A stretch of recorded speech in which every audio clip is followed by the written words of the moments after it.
Well, we've sort of grown as the market's grown, and as a result of that, and as a result of building a solid distribution network and of service providers across the country, means obviously we're attractive to a lot of broad companies. So we get quite heavily involved in not only your traditional branch side of the market, which is the ones we all know on the high street.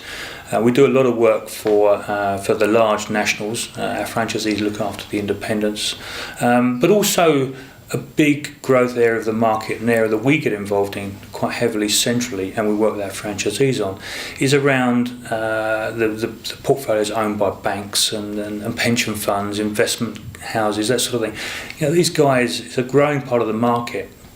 And these guys have vast portfolios, and they're managed by what is essentially centralised property management companies. And we work with these guys to deliver not only inventories, but we get involved in the checkouts, and midterms. We get involved in a lot of compliance reporting these days as well, smoke and CO, inspection and installation. We get involved in Legionella risk assessment. So there's a whole range of different services.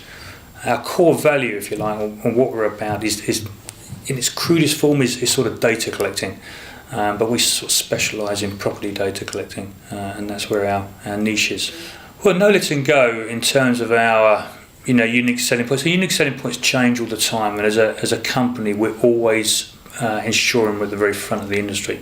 We own and manage our own core tablet technology, so we invest quite heavily in that area of it, and this is to help our teams go out and gather information quickly and more efficiently, so ultimately they can make more money. It also means that our clients have access to us through central database, so in real time they can see what we're doing, how we're managing stuff, and getting information both to our clients quickly, but also get information to tenants and landlords very quickly. So most of our market is dealing with the agency market, but we have a vast amount of landlords as well in our space. We work very, very closely with deposit schemes. We work very closely with compliance, whether it be health and safety executive, whether it be anything else to do with ALA, NOWS, the big organisations, NLA.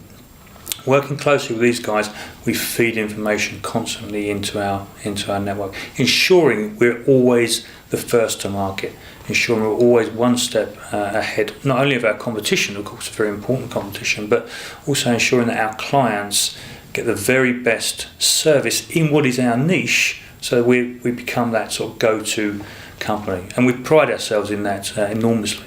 No Letting Go as a franchise is an interesting franchise in the fact that it's quite a low and easy entry point.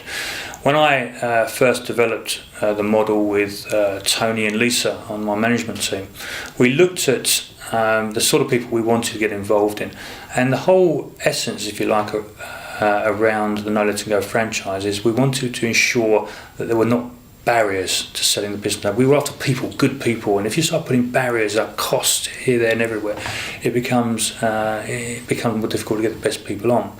So the whole of the No Letting Go franchise is you can start your business at home. Many of our franchisees, regional offices, actually have moved to outsourced service offices, but you start at home.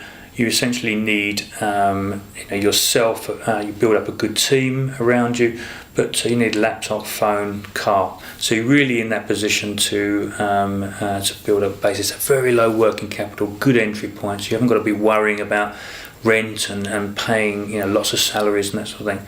So it's a nice way to come into the business, and thus means you can make more money in the long term as well. So it's very, very important to us at that level.